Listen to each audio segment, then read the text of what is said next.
안녕하세요. 여기는 영국의 중심지 중에 한 곳입니다. 국회의사당이 있는 곳인데요. 저기 뒤편으로 보시면 우리가 잘 알고 있는 빅벤이 지금 수리 중에 있습니다. 코로나 바이러스 때문에 아주 한산한 모습을 이렇게 보실 수가 있고요. 원래 지금 시즌에는 여기에 사람들이 상당히 많이 있습니다. 제가 이곳에 오게 된 이유는 오늘 여러분들에게 보여드리고 싶은 장소가 있기 때문에 그렇습니다. 방금 보여드렸던 그곳이 국회의사당의 광장입니다. 자, 그리고 네, 지금 대대적인 수리를 이렇게 하고 있는데요. 네, 왼쪽에는 우리가 잘 알고 있는 빅벤 타워이고요. 오른쪽 편으로 보이는 저 타워는 빅토리아 타워입니다.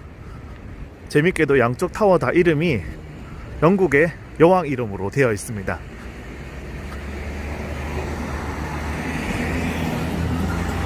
꼭대기에는 영국 유니언 잭 국기가 펄럭이고 있습니다. 상원 의원과 하원 의원, 이렇게 영국은 이곳에서 정치가 이루어지고 있습니다. 저는 지금 이 국회의상을 따라서 오른쪽 편에 있는 빅토리아 가든으로 가려고 합니다.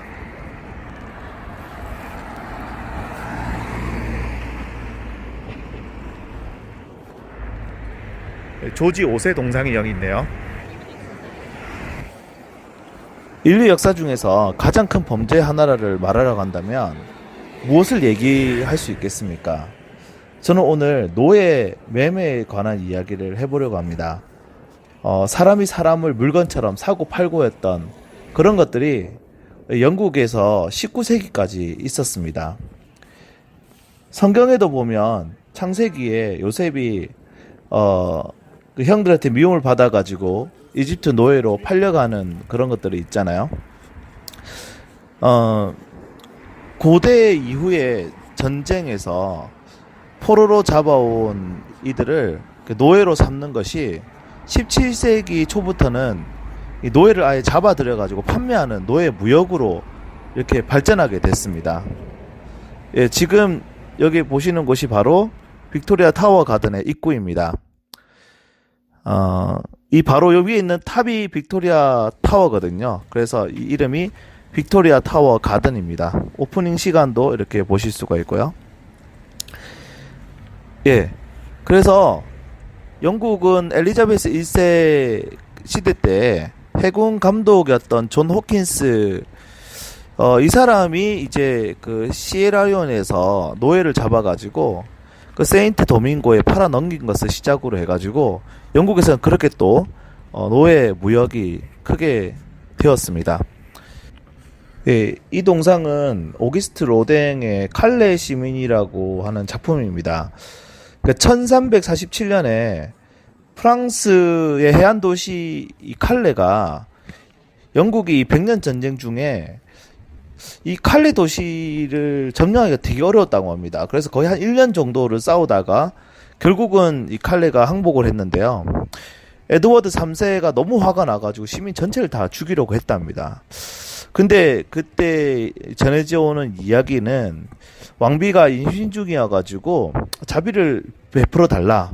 그래서 에드워드 3세가 시민 대표 6명을 그럼 대표로 나오게 하면 그들을 처형하겠다, 그렇게 얘기를 했답니다. 그래서 나온 사람들 당시 이 도시의 상류층들이었는데 이들이 대표로 나와가지고 뭐 대신 죽었다는 뭐 그런 이야기가 있답니다. 근데 이거를 노블리스 오블리제의 중요한 예로 많이 사용하고 있거든요. 그래서 이 칼레시에서 이 로댕한테 이 청동상을 제작해 달라 해가지고 총 12개를 찍어냈다고 합니다. 그래서 세계 곳곳에 지금 흩어져 있는데 그 중에 하나가 한국에 있습니다. 빅토리아 타워 가든 옆으로 흐르고 있는 이 강이 템즈강입니다. 이 템즈 강변으로 가로수가 쫙 있잖아요. 이게 플라타나스인데 여기에 앉아서 잠깐 사색하기도 좋고요. 이 강변을 따라서 걸어가는 것도 정말 좋은 여행이라고 할 수 있겠습니다. 왼쪽으로 이렇게 보이는 곳이 웨스트민스터 다리하고 그 뒤에 런던 아이가 이렇게 보이고요. 저는 이제 이 길을 따라서 벅스턴 메모리얼 파운틴으로 가보도록 하겠습니다.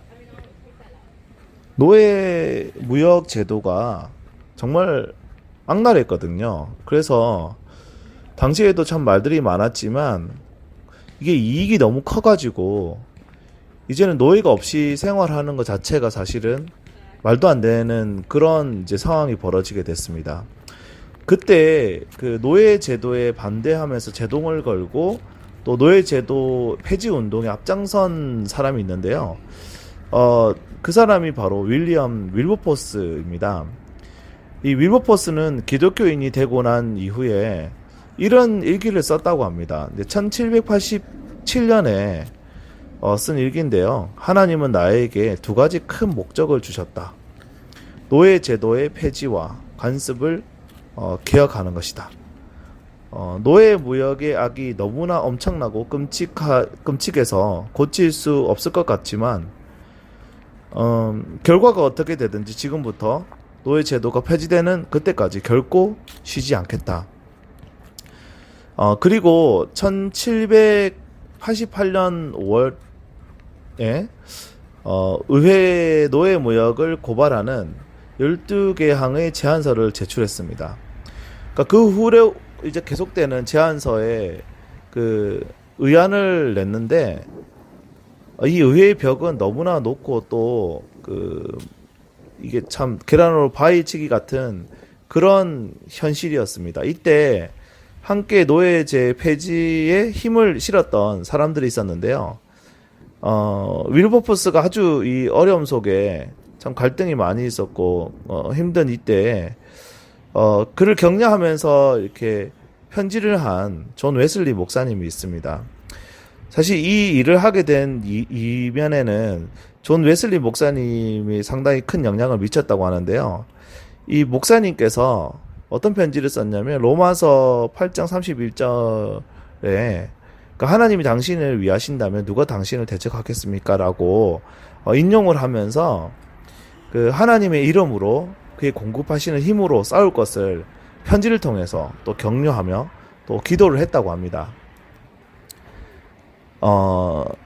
1821년도에 이제 토마스 파월 벅스턴에게 하원 의원에서 이 운동의 지도부를 계속 이끌어 달라고 부탁을 해서 토마스 벅스턴이 일에 같이 동참을 하게 됩니다. 강하게.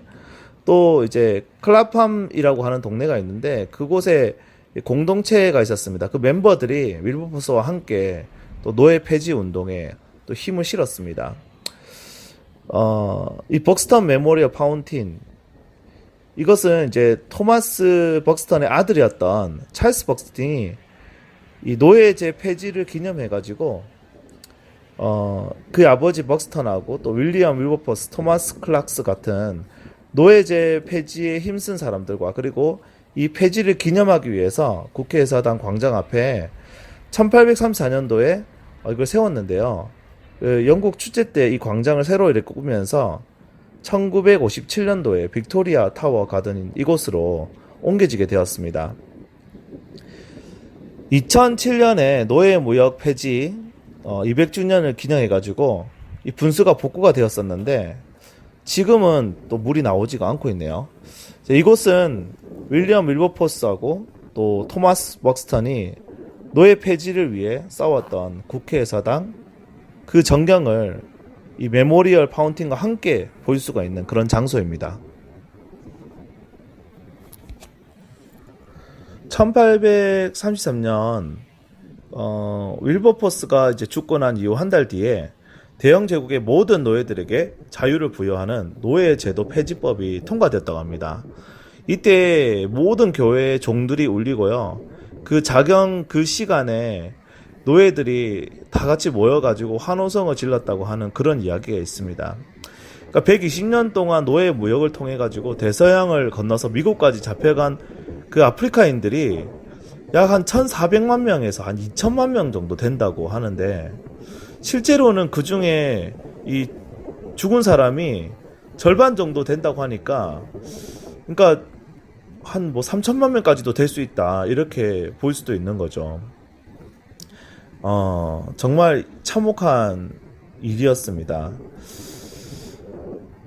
지금 2020년을 살아가는 우리에게도 여전히 외면당하고 또 차별받고 그리고 불이익 속에서 살아가고 있는 그런 사람들 참 많이 있잖아요. 세계 곳곳에서 이런 일들이 참 많이 일어나고 있는 것 같습니다. 노예제는 아니지만 정말 또 다른 모습으로 고통당하고 어려움 당하는 사람들이 많잖아요. 미국에서 일어난 조지 플로이드의 죽음으로 지금 전 세계에서 항의 시위가 지금 일어나고 있는 것을 보면 여전히 이 사회 문제는 인간의 죄로 인해서 일어나는 불평등의 악행을 확인할 수가 있는 것 같습니다. 지금 우리 기독교인들이 이 시대에 윌리엄 윌버포스처럼, 토마스 벅스턴처럼, 그리고 또 클라판 공동체 멤버들처럼 과연 이 사회의 변화를 위해서 무엇을 할 수 있는지, 또 무엇을 해야 하는지 되돌아보는 그런 시간을 이 기념 분수를 보면서 한번 생각해 보면 어떨까요?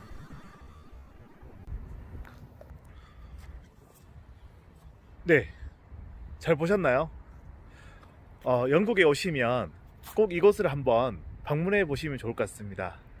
잔디 위에서 잠깐 휴식도 취하면서 우리들의 선조, 어머니 말해서 영국 사람이지만 이곳에 노예 해방 운동에 앞장선 용감한 믿음의 사람들 한번 묵상해 볼 수 있는 귀한 시간이 될 것 같습니다. 그러면 다음에 또 다른 곳에서 여러분들에게 인사드리겠습니다. 구독과 좋아요를 부탁드리겠습니다.